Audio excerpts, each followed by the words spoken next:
IMOTEP, BKNFR, soyez les bienvenus encore sur la plateforme d'Hyper Ankh MT Outils. Aujourd'hui, comme vous pouvez lire sur les tableaux, nous sommes de nouveau dans Alafiaet. Alafiaet, quelque chose que nous avons appris à connaître. Alafiaet est une expression de l'Afrique de l'Ouest qui signifie Alafia, bonne santé. Et né d'Imedunetcher pour dire une maison. Alafiaet, la maison de la santé. Nous sommes maintenant à la fermeture de la 5e édition. La 5e édition à la Fiat qui a connu de perturbations, du fait qu'en fait, elle a commencé au mois de janvier, mais nous avons connu les problèmes avec le virus, disons la maladie, la situation avec Covid, ce qui a fait que la session a été beaucoup plus longue. Donc, c'est-à-dire, nous sommes restés en traitement depuis le mois de janvier jusqu'au mois de juillet. C'est-à-dire c'est une session qui a duré 6 mois et beaucoup de personnes ont été traitées. Nous avons reçu plusieurs personnes et il y a encore des personnes qui sont en train de finir leur traitement. Il y a de nouvelles personnes qui s'ajoutent chaque jour. Et aujourd'hui, je reviens vers vous pour clôturer cette 5e session et en même temps parler de quelque chose que nous avons expérimenté.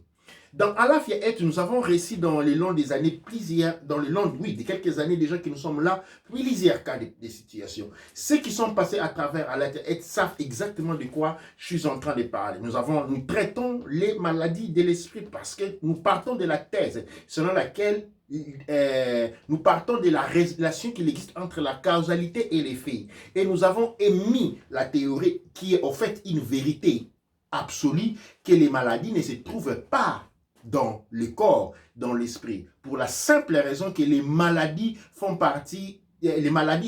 des effets, des manifestations, des symptômes d'une situation animée. Et ce qui est animé ne peut habiter qu'au niveau de l'esprit parce que le corps est considéré du point de vue énergétique assez statique, c'est-à-dire la vitesse avec laquelle un corps se déplace est tellement inférieure à celui de l'esprit que du point de vue de l'esprit, le corps, quand bien nous le voyons en mouvement, est quand même statique.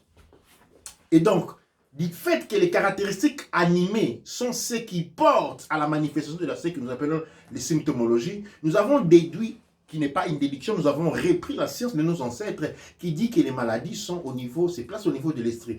Ainsi donc, nous avons généré un traitement, un modèle de traitement qui, lui, a des caractéristiques. Il traite l'esprit et il traite le corps. De la manière dans laquelle les traitements faits au niveau de l'esprit, qui sont des caractères vibrationnels, des caractères énergétiques, se répercutent au niveau du corps pour anéantir les symptômes.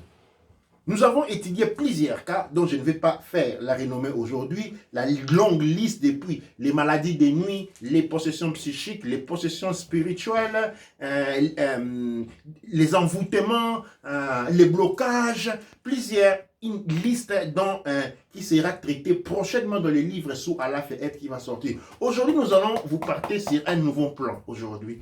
Et ici, nous allons parler des systèmes de malédiction dans les familles. Les systèmes de malédiction dans les familles. Je vais commencer par une exposition en soi. Cette présentation sur les systèmes de malédiction dans les familles est divisée en séries. Donc, dans cette série appelée les systèmes de malédiction dans les familles, nous aurons un premier épisode, deuxième épisode, troisième, de chacune 10 minutes. Et donc, je vais prendre le temps de m'extendre. Et puis, cette émission sera réalisée soit en français, soit en lingala, pour permettre une majeure diffusion. Alors, nous avons parlé du système de malédiction dans les familles. Ces systèmes de malédiction dans les familles sont reliés à ce qu'on appelle la relation des causes et de l'effet. La relation des causes et de l'effet fait partie de la loi de la correspondance. La loi de la correspondance qui veut que quand quelque chose se produit sur un plan donné, il y a une répercussion sur un autre plan. Du fait qu'il existe différents plans de la réalité, on dirait, quand il y a un phénomène qui se produit sur un plan, eh bien, les mêmes phénomènes se manifestent sur divers plans en même temps.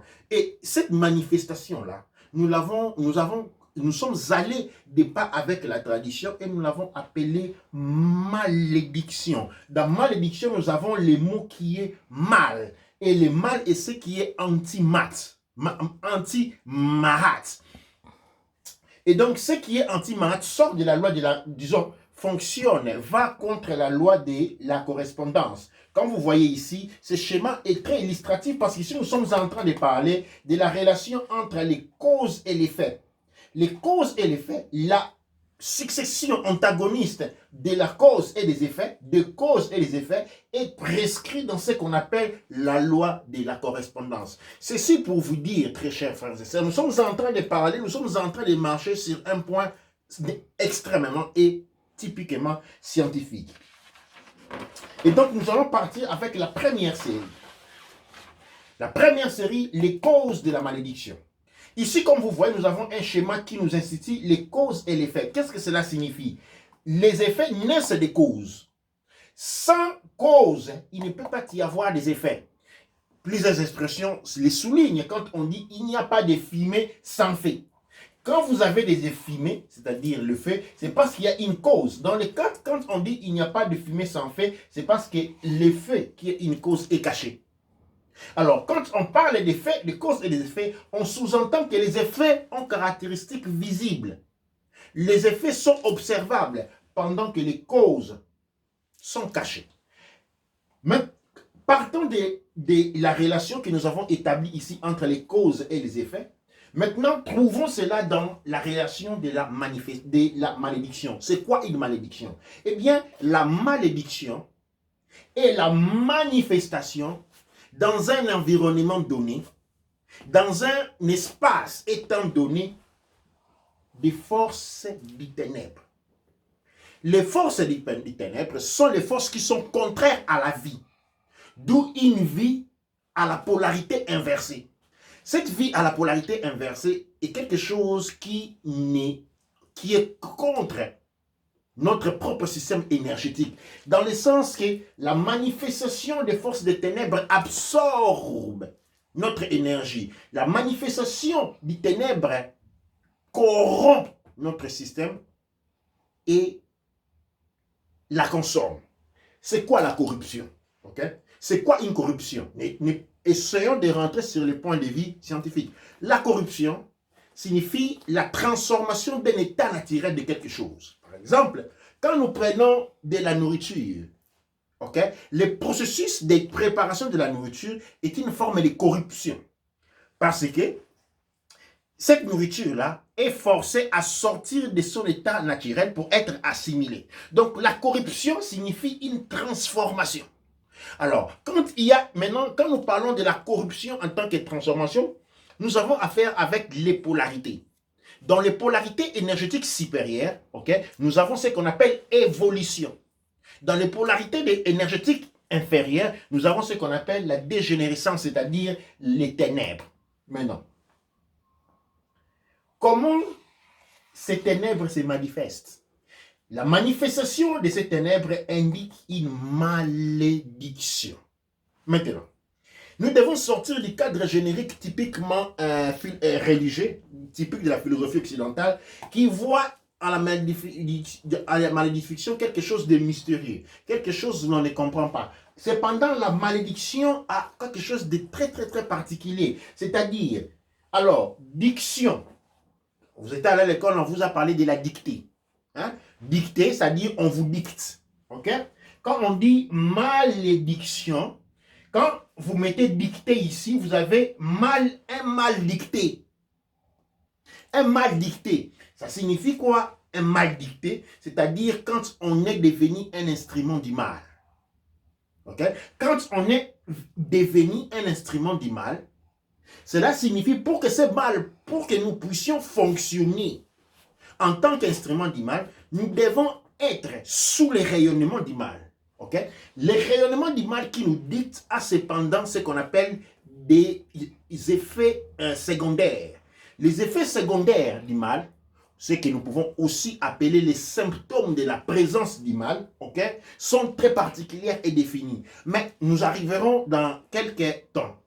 Pour maintenant, nous allons nous tenir à qu'est-ce qui porte la manifestation du ténèbre dans les familles. Qu'est-ce qui apporte la malédiction? Qu'est-ce qui porte la malédiction? Eh bien, le but de la psychologie, Couche Kamit Congo, et la psychologie généralement, est celui d'étudier les différentes manifestations du mal pour en déduire les comportements et de par conséquence ériger un modèle, une institution qu'on appelle la loi.